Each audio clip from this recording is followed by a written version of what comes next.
Soviet रूस की K-129 पनडुब्बी के बारे में, जिसे अमेरिका ने सोवियत रूस की ये K-129 पनडुब्बी को चुरा ली थी। Soviet nuclear ballistic missile submarine K-129 जो कि 1968 ईस्वी में अमेरिका के हवाई तट के पास से गायब हो गया था। दरअसल K-129 सबमरीन को बनाने की प्रक्रिया 1958 ईस्वी में ही शुरू हो गया था। ये सबमरीन डीजल और बिजली से चलता था। यह प्रोजेक्ट 629 सबमरीन का पार्ट था जो कि कमचटका पे स्थित था। इस सबमरीन के पास 3 न्यूक्लियर बैलिस्टिक मिसाइल था जिसका नाम SS-N-S सर्ब मिसाइल था, जिसका रेंज 1700 किलोमीटर की दूरी पर मार कर सकती थी और यह एक बार में 1 मेगा टन परमाणु हेड ले जाने में सक्षम था। एक परमाणु मेगा टन हेड से पूरी शहर को बर्बाद किया जा सकता था। फरवरी 1968 ईस्वी में K-129 को प्रशांत महासागर समुद्र में गुप्त जानकारी प्राप्त करने के लिए भेजा गया था। निश्चित जगह पहुंच के पनडुब्बी के कर्मचारियों ने अपने सोवियत कमांडर लोगों को रेडियो से इन्फॉर्म कर दिया कि वह तय जगह पर पहुंच चुके हैं और अभ्यास चालू कर रहे हैं। अभ्यास चालू करने के लिए पनडुब्बी पानी के नीचे चला गया। उसके बाद 1 महीने तक सबमरीन के बारे में किसी को कुछ पता नहीं चला।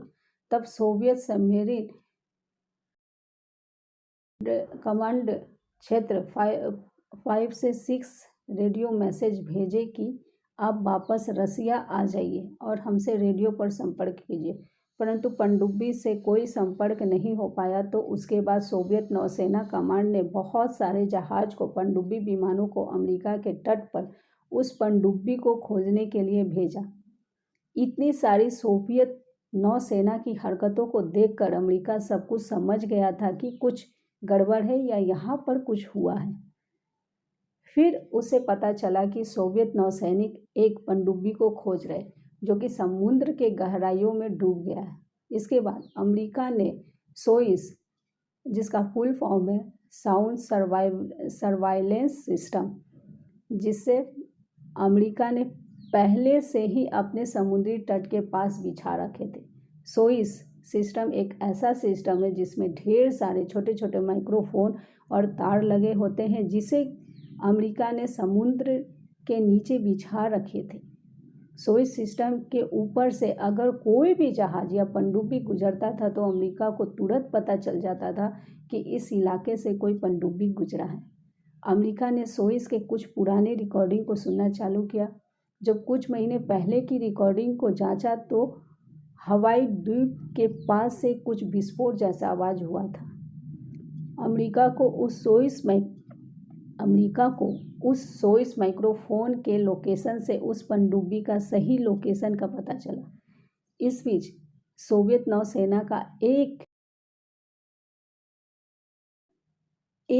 महीना तक खोजबीन पर उनको कोई सफलता नहीं मिली और उन्होंने घोषणा कर दी कि सारे नाविक सहित पनडुब्बी समुद्र में डूब गए हैं और सारे लोग मारे गए हैं।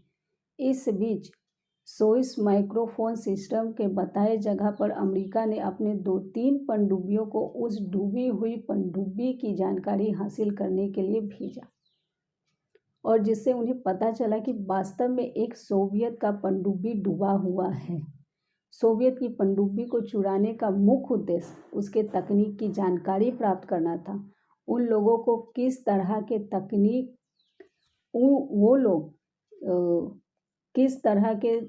तकनीक का उपयोग कर रहे थे और उसमें रखा हुआ मिसाइल कोडबुक और टॉर्पीडो के बारे में जानकारी हासिल करना था।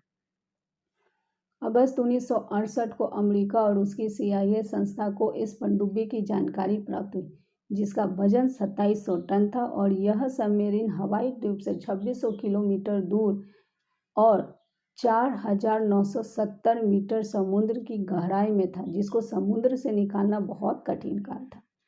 इसके लिए अमेरिकी जासूसी संस्थान CIA ने प्रोजेक्ट अजूरियन की शुरुआत की, जिसमें ऐसा समुद्री जहाज बनाना था जो कि समुद्र की तलहटी 5000 मीटर समुद्र की गहराई में उस पनडुब्बी को उठाया जा सके और उस पनडुब्बी को बाहर निकाल सके। 1972 ईस्वी में इस काम के लिए CIA ने उद्योगपति हावर्ड ह्यूज से सहायता ली। हावर्ड ह्यूज ने CIA के साथ मिलकर ह्यूज ग्लोमार एक्सप्लोरर के नाम का शिप बनाया। दुनिया को भ्रमित करने के लिए इस जहाज को समुद्र के नीचे से खनिज पदार्थ निकालने वाला जहाज बताया गया ताकि इसकी असली सच्चाई छुपाई जा सके। ग्लोमार एक्सप्लोरर को बनाने में 4 साल लगे। जून 1974 ईस्वी में ग्लोमार एक्सप्लोरर जहाज या शिप को उस जगह पर भेजा गया जहां पनडुब्बी डूबी हुई थी। तय स्थान पर पहुंचने में जहाज को 1 महीने का समय लगा। वो वहां पे 1 से 1.5 महीने तक घूमता रहा ताकि लोगों को भ्रमित किया जा सके कि ये जहाज खनिज पदार्थों को ढूंढ रहा है और उनका मुख्य उद्देश्य की जानकारी किसी को ना हो। लगभग 1.5 महीने के बाद उस सबमरीन को उस जगह से निकालने की कोशिश की गई। पनडुब्बी को निकालते समय उस पनडुब्बी का K-129 का आधा भाग टूट गया।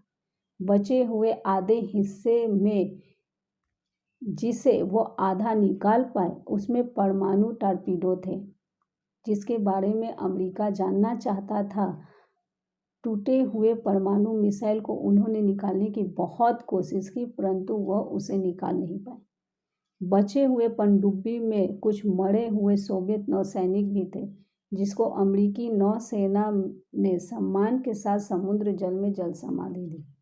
सोवियत संघ के टूटने के बाद 1992 में जल समाधि के उस वीडियो टेप को रसिया को दे दिया गया और इस तरह 1968 ईस्वी में सोवियत संघ द्वारा बनाया गया सोवियत न्यूक्लियर बैलिस्टिक मिसाइल पनडुब्बी K-129 जो कि लॉन्च करते समय डूब गई थी, उसे अमेरिका ने अपने अमेरिकी संस्थान CIA और उद्योगपति की सहायता से K-129 सबमरीन को चुरा लिया। वीडियो को पूरा देखने के लिए धन्यवाद। चैनल को लाइक और सब्सक्राइब जरूर कीजिए।